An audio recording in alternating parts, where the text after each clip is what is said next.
ফিরোজা রং নীল আকাশের অসীমতার প্রতীক। এ রঙের একটি প্রশান্ত প্রভাব রয়েছে। ইরান সহ প্রাচীন অনেক সংস্কৃতিতে ফিরোজা নীলকে পবিত্র এবং প্রতিরক্ষামূলক রং হিসেবে বিবেচনা করা হয়। ইরানি মসজিদের গম্বুজ এবং দেয়ালে ফিরোজা নীল টাইলসের ব্যবহার মন এবং চোখকে আকাশের দিকে নিয়ে যায়, যা আল্লাহর সাথে মানুষের সংযোগের কথা মনে করিয়ে দেয়। ইরানি স্থপতিরা মসজিদে ফিরোজা রং ব্যবহারের মাধ্যমে বিভিন্ন উদ্দেশ্য পূরণ করতে চেয়েছেন। এর মূল কারণগুলি নান্দনিক, প্রতীকী এবং সাংস্কৃতিক।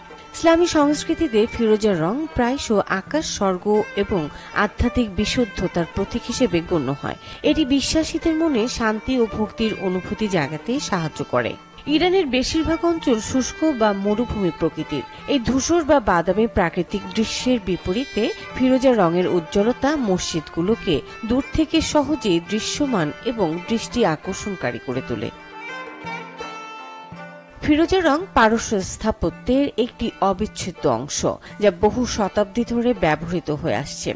এটি একটি শৈল্পিক ঐতিহ্য যা স্থাপত্যের জাঁকজমক এবং সূক্ষ্ম কারুকার্যের নিদর্শন বহন করে।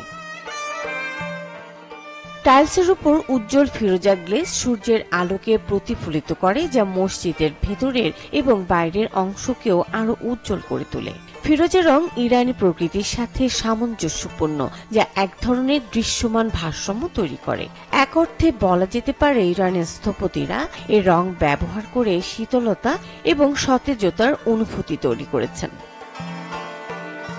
ফিরোজা নীল রং প্রাকৃতিক আলোর সাথে খুব ভালোভাবে মিশে যায় এবং স্থাপত্যে একটি উজ্জ্বল ও আধ্যাত্মিক প্রভাব ফেলে।